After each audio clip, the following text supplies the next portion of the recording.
magandang gabi, at maligayang pakikinig sa Pampatulog Stories. Bago ka pumikit, bago tuluyang bumagal ang iyong paghinga, hayaan mo munang huminto ang mundo, kahit sandali lang.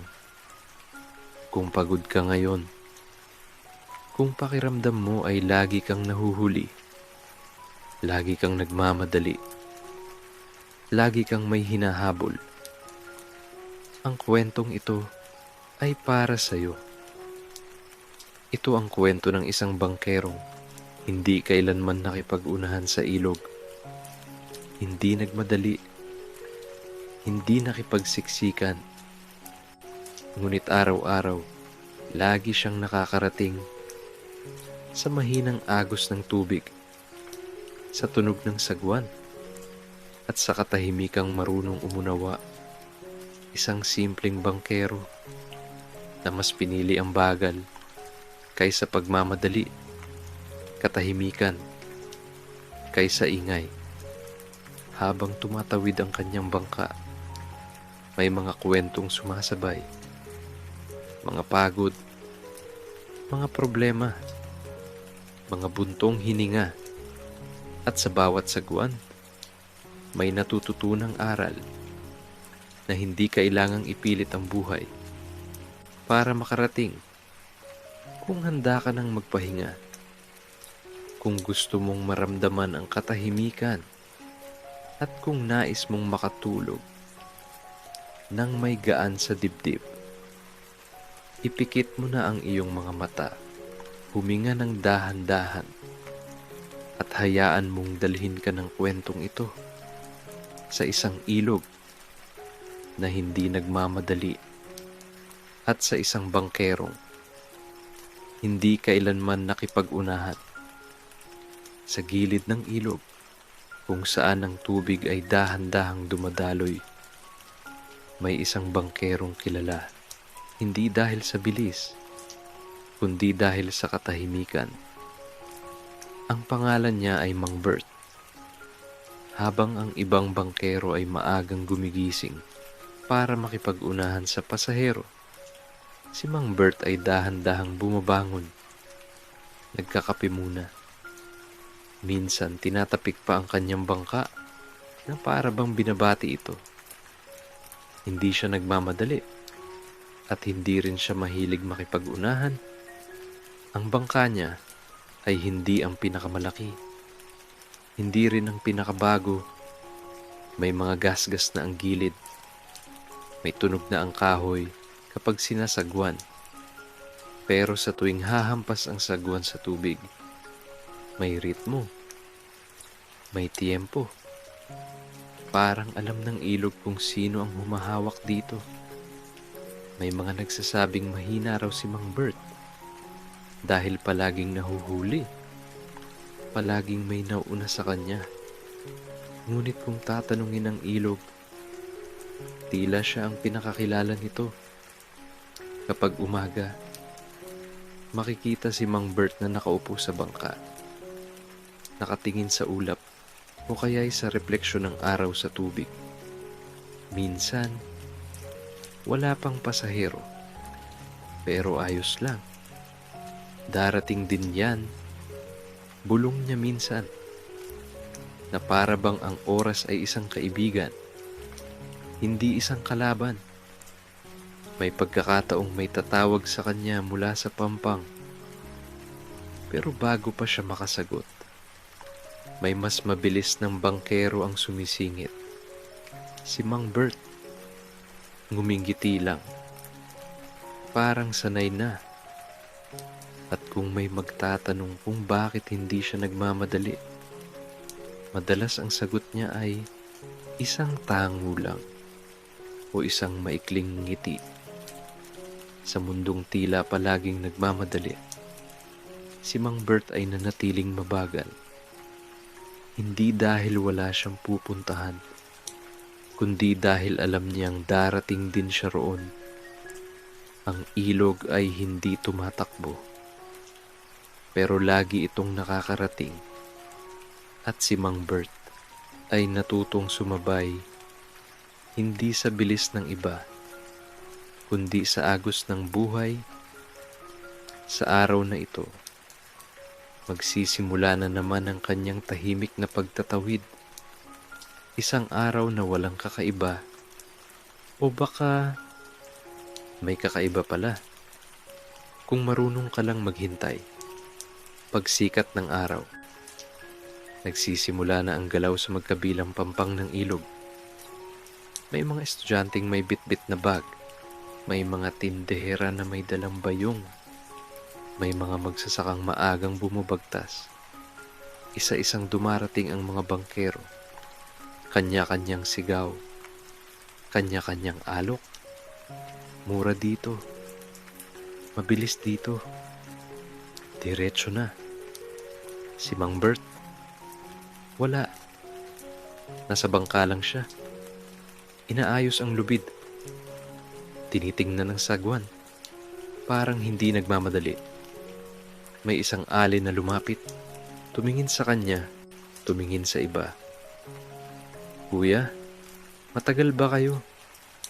tanong nito. Ngumiti si Mang Bert at marahang sumagot, "Depende po kung gaano ka maghihintay."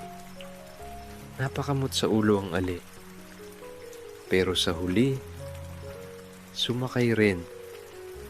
Sa pagsakay ng pasahero, hindi agad umaandar ang bangka. Inaantay munang makaupo ng maayos ang lahat.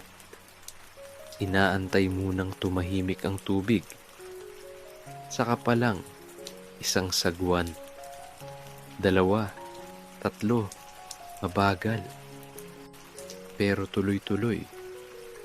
Habang tumatawid, may estudyanteng kinakabahan. Baka raw mahuli sa klase. Si Mang Bert, hindi nagsalita agad. Ilang sagwan muna, ilang patak ng tubig. Saka siya nagsalita. "Kung mahuhuli ka, sabihin mo." Dahil sa ilog. Napatawa ang estudyante kahit hindi niya alam kung biro iyon o hindi. May pagkakataon ding may pasaherong mainipin. Palipat-lipat ng upo. Parang gusto ng lumangoy. "Kuya, pwede bang bilisan?" Tumingin si Mang Bert sa tubig. Parang may kinakausap. Saka marahang sinabi, "Kapag binilisan, baka tayo ang mauna." Sa ilalim, tahimik ang bangka, walang kumibo.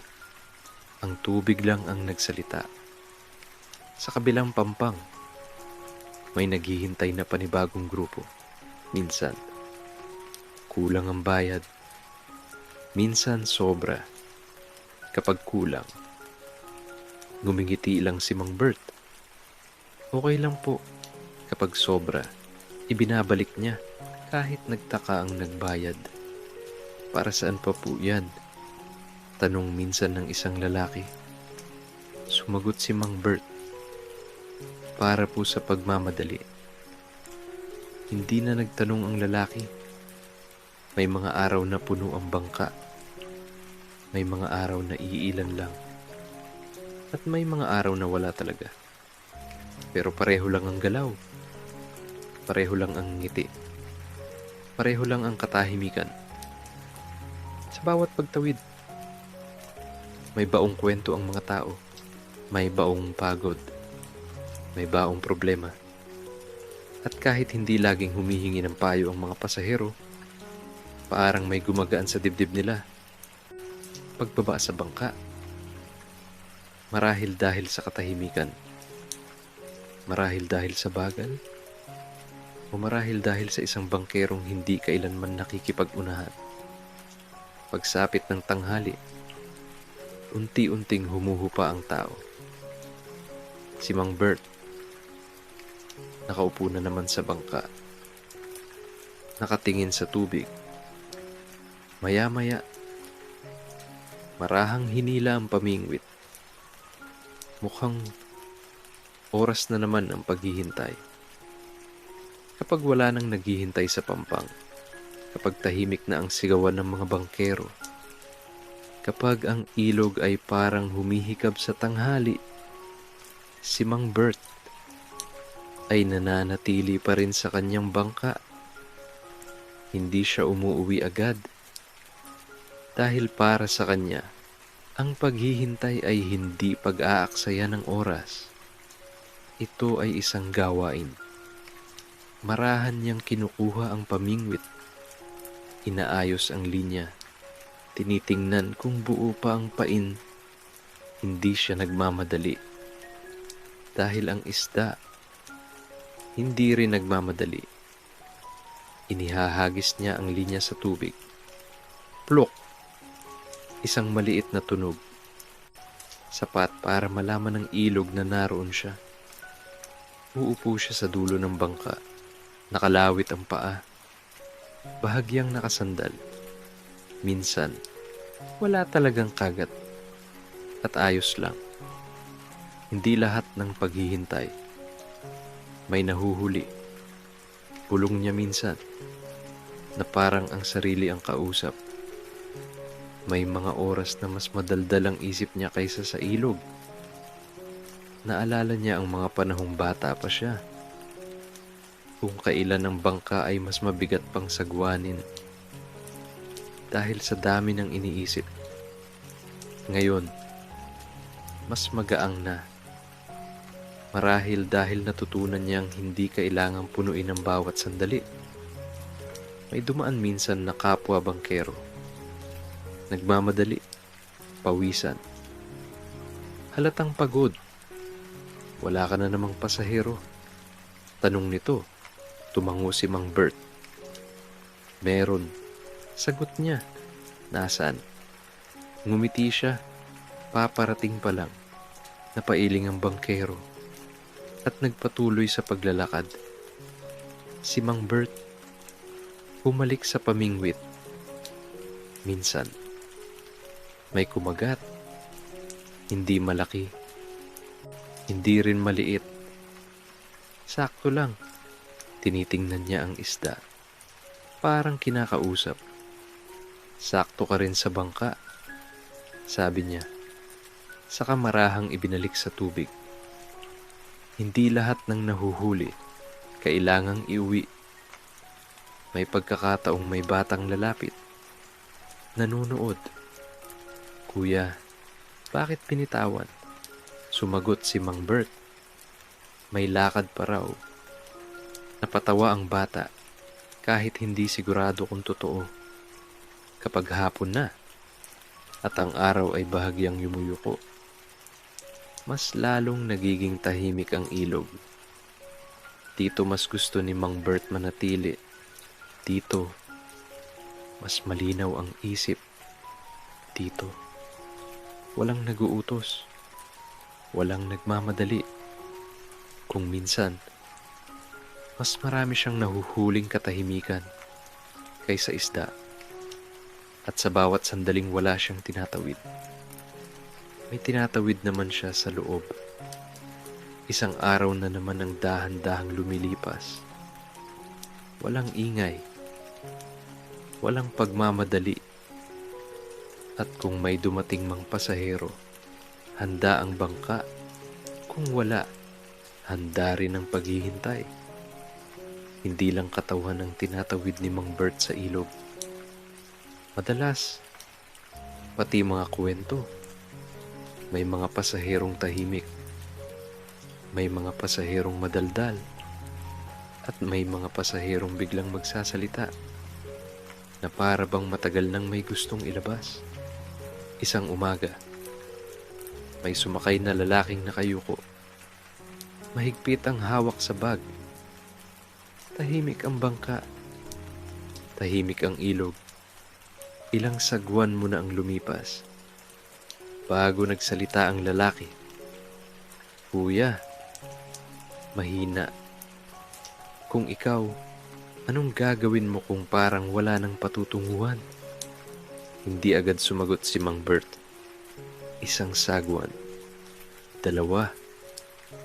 Saka siya nagsalita.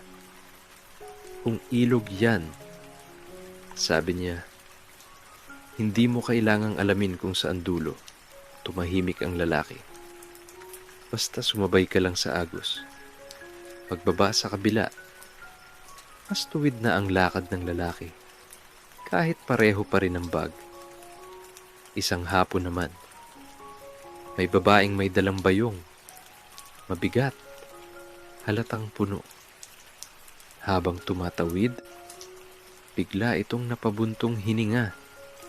Kuya, nakakapagod pala ang mag-ipon ng sama ng loob. Ngumiti si Mang Bert, pero hindi tumingin. Parang bayong yan, sabi niya. Kapag pinuno mo, ikaw rin ang mahihirapan. Napatingin ang babae sa bayong. Parang may naintindihan. May pagkakataon ding may pasaherong galit. Malakas huminga. Nanggigigil. Kuya, ang unfair ng buhay. Hindi agad sumagot si Mang Bert. Hinayaan muna ang tubig ang magsalita. Ang ilog, wika niya, hindi rin patas. May mababaw, may malalim. Tayo na lang ang pumipili kung saan lulubog ang paa. Tahimik ang bangka. May batang sumakay minsan, kasama ang ina. Mahigpit ang hawak, kuya, sabi ng bata. Takot po ako sa tubig. Marahang nagsalita si Mang Bert. Hindi ka naman tinatanong ng tubig. Sabi niya, kung takot ka, tinatawid ka pa rin niya. Napangiti ang bata. Unti-unting kumalas ang kapit. May mga payong hindi mahaba, hindi rin malalim, pero sakto. Dahil si Mang Bert, hindi nagbibigay ng sagot. Kung hindi hinihingi, nakikinig muna siya bago magsalita. At kung minsan, ang pakikinig pa lang, sapat na. May mga pasaherong bumababa sa bangka na mas magaang ang balikat kahit pareho pa rin ang dala. Hindi dahil nalutas ang problema, kundi dahil may nakinig. Sa bawat pagtatawid, may naiiwan sa bangka. Isang buntong hininga, isang luha, isang ngiti. At si Mang Bert, tinatanggap lang iyon, parang bahagi ng ilog. Kapag tapos na ang araw at wala nang sasakay, nandyan pa rin ang mga kwento, tahimik, kasabay ng agos. At bukas, may panibagong tatawid, may panibagong kwento, may panibagong paghihintay. Bandang hapon, kapag ang araw ay hindi na masyadong mainit, at ang hangin ay marunong ng dumampi ng marahan, nagiging playground ang ilog. Isa-isang dumarating ang mga bata. May bit-bit na tsinelas. May hawak na lumang gulong. May iba'y diretso ng tumatalon. Tilamsik ng tubig. Halakhakan. Sigawan na walang iniintinding oras.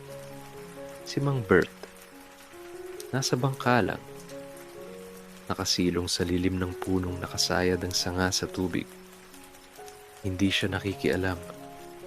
Basta't tanaw niya ang lahat. Minsan, may batang magtatanong, Kuya, pwede po bang tumalon sa bangka niyo? Ngumingiti si Mang Bert. Pwede. Basta babalik ka rin. At babalik nga. Basaang basa. Pero masaya. May isang batang tahimik. Hindi tumatalon. Nakatayo lang sa gilid. Pinapanood ang iba. Parang may hinihintay. Napansin ni Mang Bert. Pero hindi agad lumapit. May mga bagay na kusa ring lumalapit. Kapag handa na, maya-maya, tumalon ang bata. Isang tilamsik. Isang sigaw. At sandaling katahimikan, biglang nagbago ang tunog ng tubig. May kumaway, may sumigaw. Manong! Hindi na nag-isip si Mang Bert. Isang hakbang, dalawa. Mabilis. Pero hindi magulo. Ang bata, nakahawak sa binti, namumutla. Pinulikat. Huwag kang gagalaw. Mahinahong sabi ni Mang Bert. Parang ang ilog mismo ang tumahimik. Marahan niyang inabot ang bata, inalalayan. Dahan-dahang iniangat. Walang sigawan. Walang panik. Pag-ahon sa bangka. Umubo ang bata, napaiyak. Hindi dahil sa sakit, kundi dahil sa takot. Tinapik ni Mang Bert ang likod nito. Okay na yun, sabi niya. Minsan, ganyan talaga ang tubig. Bigla kang hinihila. Napatingin ang bata. Parang may gustong itanong. Pero tumango na lang.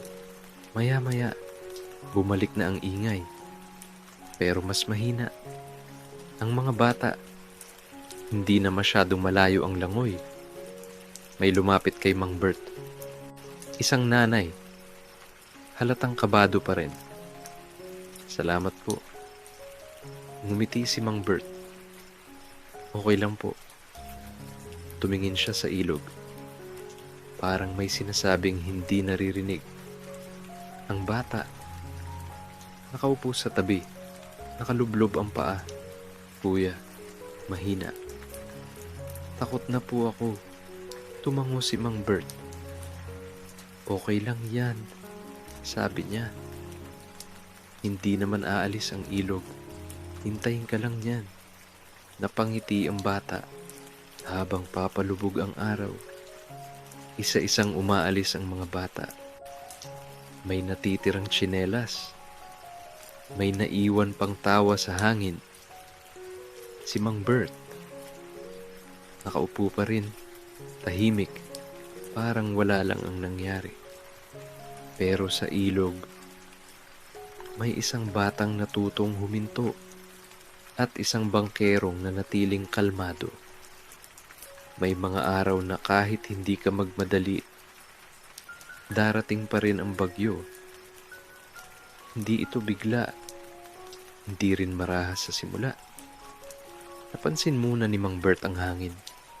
Mas mabigat, mas malamig. Ang langit, unti-unting nagbabago ng kulay. Mula sa asul, naging abo. Ang ilog, na dati banayad, parang mas tahimik kaysa dati. Isang katahimikang may hinihintay. May mga bangkerong nagsimulang magligpit.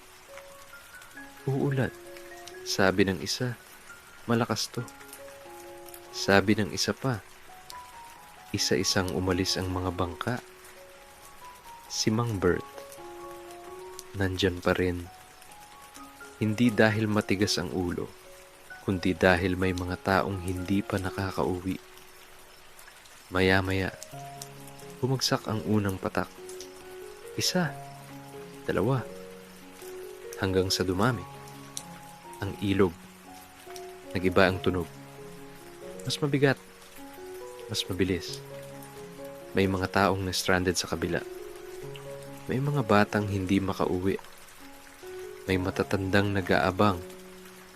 Tinanggal ni Mang Bert ang takip ng bangka. Tinali ang lubid ng mas mahigpit. Manong. May sumigaw. Makakatawid pa po ba? Tumingin siya sa ilog. Saka sa langit. Tumango. Isa-isa lang, sabi niya. Huwag magmadali. Sa gitna ng ulan, gumalaw ang bangka. Mabagal, pero matatag. Ang tubig, umaakyat, sumasampa. May mga bahaging halos hindi na makita ang ilalim. Pero ang sagwan, may tiyempo. May pasaherong nanginginig, hindi alam kung sa lamig o sa takot. Manong, mahina, baka di na tayo makarating. Hindi agad sumagot si Mang Bert. Hinayaan muna ang sagwa ng magsalita. Makakarating tayo, sabi niya. Hindi dahil mabilis, kundi dahil hindi tayo titigil. Isa-isang naihatid ang mga tao, basang-basa, pero buhay. Habang tumatagal, mas lumalakas ang ulan, ang ilog. Tila mas mataas na ang boses. May mga bahay na inabot ng tubig. May mga taong nasa bubong. Walang nagsabi kay Mang Bert na tumulong. Pero kinuha niya ang bangka. Isa pa. Isa pa. Hanggang sa hindi na mabilang. Walang sigaw. Walang yabang. Pagod. Oo. Pero hindi huminto. Hanggang sa dumilim ang paligid. Hanggang sa humina ang ulan. At sa wakas, katahimikan. Pagbalik ni Mang Bert sa pampang, lumulubog na ang araw. Tahimik ang paligid. Puno ng bakas ng bagyo. May lumapit sa kanya. Manong, salamat. Ngumiti si Mang Bert. Okay lang. Umupo siya sa bangka. Pinakinggan ang huling patak ng ulan. Sa araw na yon, hindi siya nakipag-unahan. Pero marami siyang nauna. Sa pagtulong. Hindi pa tapos ang bagyo. Kahit humina ang ulan. May mga sandaling mas delikado ang katahimikan. Dahil hindi mo alam kung sino ang nangangailangan. Tahimik ang paligid. Pero ang ilog, patuloy pa rin ang pagtaas. May mga bahay na halos abot na ng tubig. May mga ilaw na patay. May mga tinig na mahina. Si Mang Bert, nakaupo sa bangka. Hindi siya nagpapahinga. Nakikinig siya. Isang mahinang tawag mula sa dilim. Manong, tumayo siya. Kinuha ang sagwan at dahan-dahang itinulak ang bangka. Hindi na niya binibilang kung pang ilan na iyon. Ang bangka, hindi na lang pang tawid, kundi pang sagip. May isang matandang babae nakatayo sa may bintana hanggang tuhod ang tubig. Sandali lang po, sabi ni Mang Bert. Marahan, isa-isa, walang alitan. May batang umiiyak, yakap ang unan. Huwag mo nang bitawan, sabi ni Mang Bert. Kahit basa na, ang bata tumango kahit nanginginig. May lalaking ayaw sumakay. Baka may mas nangangailangan. Ngumiti si Mang Bert. Lahat po tayo, sabi niya. May oras. Isang biyahe, dalawa. Ang katawan niya, ramdam ang bigat. Pero ang galaw, hindi nagbabago. Mabagal, pero sigurado. May sandaling sumalpok ang bangka sa kung ano. Isang lumulutang na kahoy. Huminto si Mang Bert. Hinintay munang humupa ang alon bago muling sumagwan. Hindi minamadali ang kaligtasan. Sa bawat pagbalik, may naiwan sa bangka. Isang bag, isang tsinelas, isang laruan. Hindi niya pinulot. Babalikan iyon ng may-ari kapag handa na. Hanggang sa halos wala ng tinig sa dilim. Hanggang sa ang ilog ay muling bumagal. Pagod na si Mang Bert. Umupo siya sandali. Nakahawak sa sagwan. Ang bangka, puno ng gasgas. Ng bakas ng pagod. pero buo pa. Katulad niya, hindi siya bayani, hindi rin siya naghintay ng papuri. Ginawa lang niya ang alam niyang gawin, tumawid mula sa panganib patungo sa kaunting ginhawa. At kung minsan, iyon ay sapat na. Pagkatapos ng bagyo, iba ang katahimikan. Hindi na ito basta pahinga, kundi paghinga. Ang ilog, unti-unting bumabalik sa dating antas. May mga bakas ng putik. May mga dahong nakasabit sa bakod. Si Mang Bert, nakaupo sa bangka, inaayos ang lubid. Parang walang naganap. May mga taong dumaraan, bumabati. Manong, salamat po. Tumanghulang siya, hindi na nagsasalita. May batang lumapit, ang batang minsang pinulikat. May hawak na tinapay. Para po sa inyo. Ngumiti si Mang Bert. Hatiin natin. Sabi niya. Umupo sila sa tabi ng ilog. Tahimik na kumakain. May nagtanong, Manong, bakit hindi kayo natakot? Tumingin si Mang Bert sa tubig. Natakot din. Sabi niya, pero mas natakot ako na wala akong gawin. Tahimik ang paligid. May mga bangkerong bumalik na rin. Mga bangkang inayos. Mga sigawang hindi na ganun kalakas. Pero si Mang Bert, ganun pa rin. Hindi siya mas mabilis. Hindi rin mas maingay. May mga taong pumipila sa bangka niya, hindi dahil siya ang pinakamura, kundi dahil siya ang kalmado. At sa ilog na minsang nagwala, mas gusto ng mga tao ang katahimikan. May mga taong nauuna. May mga taong nahuhuli. At may mga taong hindi nakikipag-unahan. Si Mang Bert ay isa roon. Hindi siya yumaman. Hindi rin siya sumikat. Pero araw-araw may nakakarating. May mga araw na walang pasahero. May mga araw na puno ang bangka. Pareho lang ang ngiti. Pareho lang ang galaw. Sa ilog, natutunan niya na ang pagmamadali ay hindi laging sagot. Minsan, ang bagal, ang siyang nagliligtas, ang tahimik na kabutihan ay hindi naghihintay ng palakpak. Gumagalaw lang kapag kailangan. At sa huli, hindi mahalaga kung sino ang nauna. Ang mahalaga, may nakarating sa kabilang pampang ng ligtas. Habang dahan-dahang humuhupa ang kwento at ang ilog ay muling bumabalik sa katahimikan, hayaan mo ring bumagal ang iyong isip, ang iyong paghinga, at ang bigat ng araw na ito.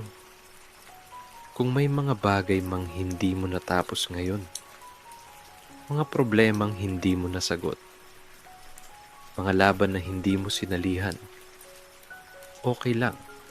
Hindi lahat ay kailangang unahan. Hindi lahat ay kailangang tapusin ngayon. Katulad ni Mang Bert, may mga araw na sapat na ang manatili, ang huminga, at ang maghintay. Kung inaantok ka na, huwag mo nang labanan. Hayaan mong manatili ang kwento sa likod ng iyong isipan, parang mahinang agos ng tubig, na patuloy lang, kahit nakapikit ka na. At kung sakaling magising ka mamaya, o gusto mo pang makinig, nariyan lang ang susunod na kwento. Parehong banayad, parehong tahimik, parehong hindi nagmamadali. Kaya sa gabing ito, Wala kang kailangang patunayan. Wala kang kailangang unahan. Ipikit mo na ang iyong mga mata. Huminga ng dahan-dahan at ipahinga mo ang sarili mo. Narito ka na sa ligtas na pampang at bukas darating din. Kahit hindi ka magmadali, magandang gabi at salamat sa pakikinig.